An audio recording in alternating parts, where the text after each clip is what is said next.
Is AI going to take your job? Everywhere you look, someone is either telling you everything is fine or telling you the apocalypse is coming. The reality is neither one of those, and I think both extremes are doing people a disservice. Today I'm giving you the honest, no-spin answer to this question. What's actually happening with AI and employment right now? Which jobs are genuinely at risk? Which ones aren't? And most importantly, what you should actually do about it, regardless of where you stand. Let's start with some honesty. This is not a simple question. The people who say AI won't take any jobs are wrong. The people who say AI is going to replace most human workers in the next 5 years are also wrong, or at least severely oversimplifying.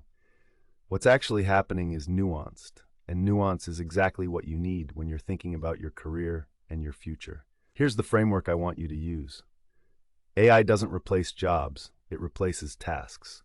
Almost every job is a collection of tasks. Some of those tasks AI can do better and faster than a human.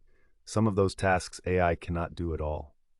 The question isn't whether AI will replace your job title, it's whether it will replace enough of the tasks in your job that the remaining work doesn't justify a full-time employee. In some cases, that threshold is getting crossed. In most cases, it's not, yet.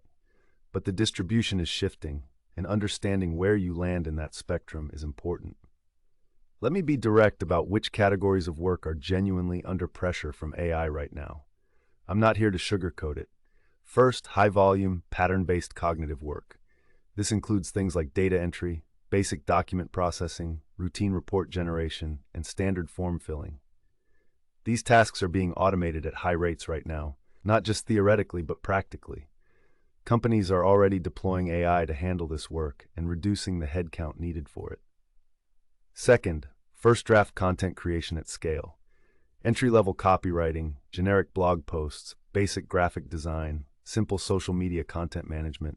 The market for purely execution-focused content work is contracting. Clients who used to pay a junior copywriter to produce basic content are now using AI and keeping one senior editor instead. That junior role is disappearing faster than people want to admit. Third, routine customer service and support. First-level customer service, answering common questions, processing returns, basic troubleshooting, is being handled by AI chatbots at an accelerating rate. The humans who remain in customer service are handling escalations and complex situations, not volume. Fourth, certain elements of financial analysis, legal research, and medical diagnosis. These professions aren't going away, but the research analyst who used to spend a day pulling together a market report that took 15 hours can now do it in 2 hours with AI. That creates pressure on headcount, even if the profession itself survives. Now here's the other side, and this is equally important. There are large categories of work where AI is simply not competitive with humans and isn't going to be for a long time. Skilled trades. Electricians, plumbers, HVAC technicians, welders, carpenters. You cannot automate the work of someone who has to physically show up, assess a unique situation, use their hands, and solve a problem on site with no two jobs exactly alike. The robotics technology needed to replace skilled tradespeople is decades away from being economically viable for most applications. These careers are extremely resilient. Complex human relationships and care. Therapists, nurses, social workers, teachers. Yes, AI can provide information and guidance. But humans in emotional distress don't want to be comforted by a machine. The therapeutic relationship, the bedside manner, the genuine human presence in moments that matter, that's not replaceable. Creative direction and strategy. AI can execute creative work at a high level. It cannot reliably set the creative strategy, understand the cultural moment, or take full creative ownership of a vision. The senior creative who knows what the brand stands for and why, that human judgment is still essential. Sales and high-stakes negotiation. Closing complex deals, building long-term client relationships, negotiating contracts. These require emotional intelligence, reading people, and building trust over time. AI assists salespeople enormously. It doesn't replace them. Entrepreneurship and innovation. Starting companies, finding product market fit, leading organizations through uncertainty. These require the uniquely human capacity to operate comfortably in ambiguity and make high-stakes bets. AI is a tool for entrepreneurs, not a replacement. Here's what the economic data is showing right now, rather than the theoretical projections. What we're seeing is a productivity surge in many professions, not a mass replacement. Workers with AI tools are doing more. One copywriter with Claude can produce what 3 copywriters without it used to produce. That means companies need fewer copywriters, but it doesn't mean all copywriters are unemployed. It means the best ones are more valuable and the lower skill ones are squeezed out.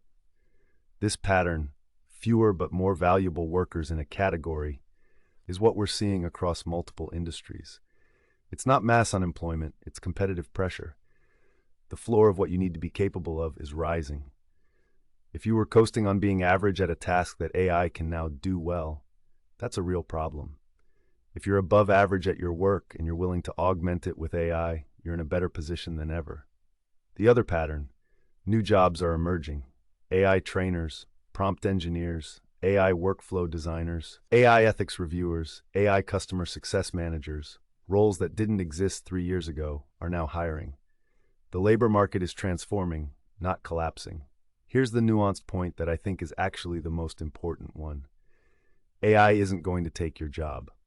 A person using AI might take your job. The real threat to most workers isn't AI directly. It's that your competition is now augmented by AI.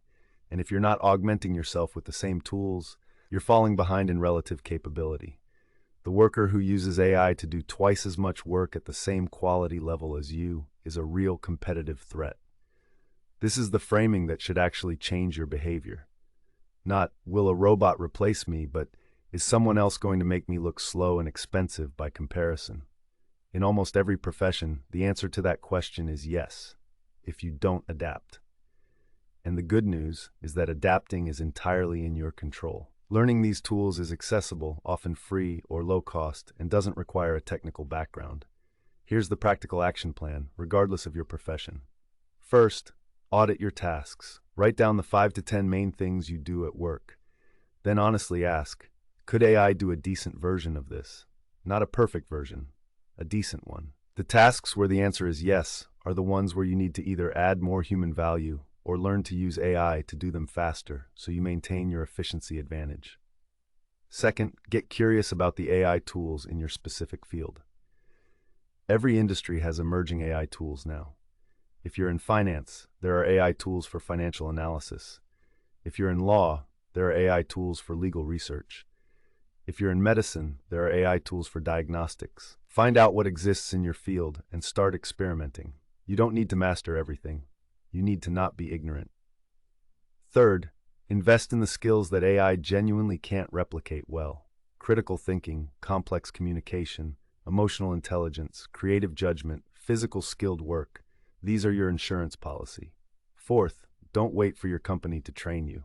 The people who will thrive in the AI transition are the ones who proactively taught themselves. The people who are struggling are the ones waiting for someone else to tell them what to do. Take ownership of your own skill development. Fifth, if you're considering a career change, favor trades and human-centric work. If you're early in your career and choosing a direction, the data strongly supports skilled trades and human-centric professions as being more resilient to AI disruption than many desk jobs. That's worth factoring in. Let me zoom out for a second because I think context matters here. Every major technological shift in history has been accompanied by fear that jobs would disappear and society would collapse. The printing press, the Industrial Revolution, the computer, the internet, each one displaced some categories of work and created entirely new categories. The people who thrived through those transitions were not the ones who ignored the change or the ones who panicked and gave up. They were the ones who understood what was happening, adapted their skills, and found where the new opportunities were. We are in one of those transitions right now. AI is genuinely significant. The disruption is real, and the opportunity for people who respond intelligently is also real. The worst thing you can do is nothing. So, is AI going to take your job? Maybe some of the tasks in your job, yes. Your entire job? For most people, not anytime soon. But the version of your job that exists in 5 years will look different than it does today, and the people who do it well will look different too. Understand the landscape, learn the tools, add the human value that AI can't. That's the honest answer and the honest action plan. Subscribe to Node Pulse for more clear-eyed takes on how AI is actually changing the world. No hype, no doom, just honest analysis. Subscribe, and I'll see you in the next one.